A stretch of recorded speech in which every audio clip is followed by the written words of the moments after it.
guys. Today we're going to read chapter 19. I'm going to open with some prayer. Dear Heavenly Father, thank you for all that you've done for us. Thank you for all that you will continue to do for us. Thank you for the opportunity that we have to listen to me read this Bible, that I get to read this Bible. Please give us ears to see. Please give us eyes to see, ears to see, oh my gosh. Please give us eyes to see, ears to hear, and hearts to receive. In Jesus' name.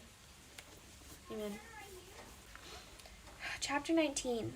Then Pilate took Jesus and had him flogged.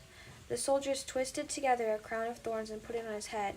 They clothed him in a purple robe and went up to him again and again, saying, "Hail, King of the Jews!" And they slapped him in the face. Once more Pilate came out and said to the Jews gathered there, "Look, I am bringing him out to you, to let you know that I find no basis for a charge against him." When Jesus came out wearing the crown of thorns and the purple robe, Pilate said to them, "Here is the man." As soon as the chief priests and their officials saw him, they shouted, "Crucify! Crucify!" But Pilate answered, "You take him and crucify him. As for me, I find no basis for a charge against him." The Jewish leaders insisted, "We have a law, and according to that law he must die, because he claimed to be the Son of God." When Pilate heard this, he was even more afraid. And he went back inside the palace. "Where do you come from?" he asked Jesus, but Jesus gave him no answer. "Do you refuse to speak to me?" Pilate said. "Don't you realize I have power either to free you or to crucify you?" Jesus answered, "You would have no power over me if it were not given to you from above. Therefore, the one who handed me over to you is guilty of a greater sin." From then on, Pilate tried to set Jesus free, but the Jewish leaders kept shouting, "If you let this man go, you are no friend of Caesar. Anyone who claims to be a king opposes Caesar." When Pilate heard this, he brought Jesus out and sat down on the judge's seat, at a place known as the Stone Pavement. It was the day of preparation of the Passover. It was about noon. "Here is your king," Pilate said to the Jews. But they shouted, take him away, crucify him." "Shall I crucify your king?" Pilate asked. "We have no king but Caesar," the chief priests answered. Finally, Pilate handed him over to be crucified. So the soldiers took charge of Jesus. Carrying his own cross, he went out to the place of the skull. There they crucified him, and with him 2 others, one on each side, and Jesus in the middle. Pilate had a notice prepared and fastened to the cross. It read, "Jesus of Nazareth, the King of the Jews."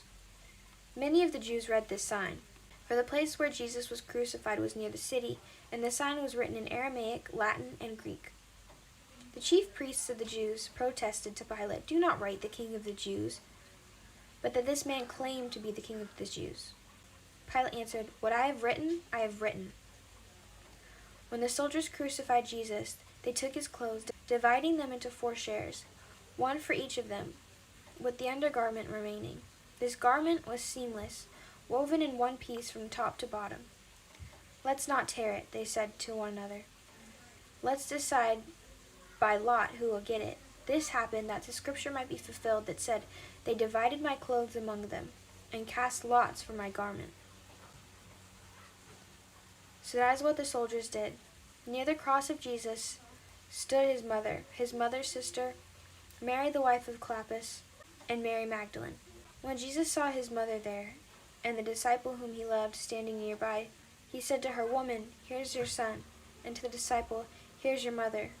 From that time on, this disciple took her into his home. Later, knowing that everything had now been finished, and so that scripture would be fulfilled, Jesus said, "I'm thirsty."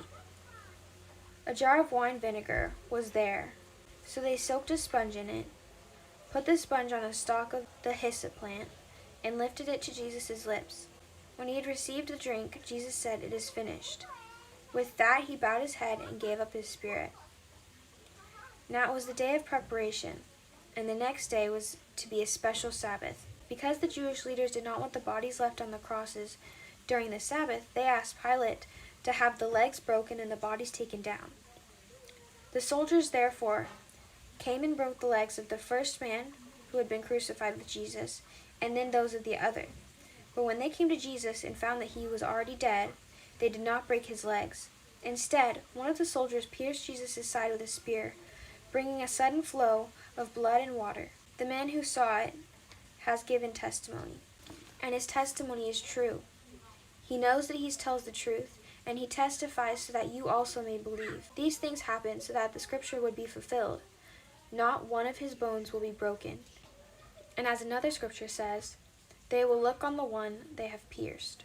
Later, Joseph Arimathea asked Pilate for the body of Jesus. Now Joseph was a disciple of Jesus, but secretly because he feared the Jewish leaders. With Pilate's permission, he came and took the body away. He was accompanied by Nicodemus, the man who earlier had visited Jesus at night. Nicodemus brought a mixture of myrrh and aloes, about 75 pounds. Taking Jesus' body, the two of them wrapped it with the spices in strips of linen. This was in accordance with the Jewish burial customs. At the time where Jesus was crucified, there was a garden, and in the garden a new tomb in which no one had ever been laid. Because it was the Jewish day of preparation, and since the tomb was nearby, they laid Jesus there. Anyway, that's it for today. Jesus loves you. I love you. But Jesus loves you more. Bye.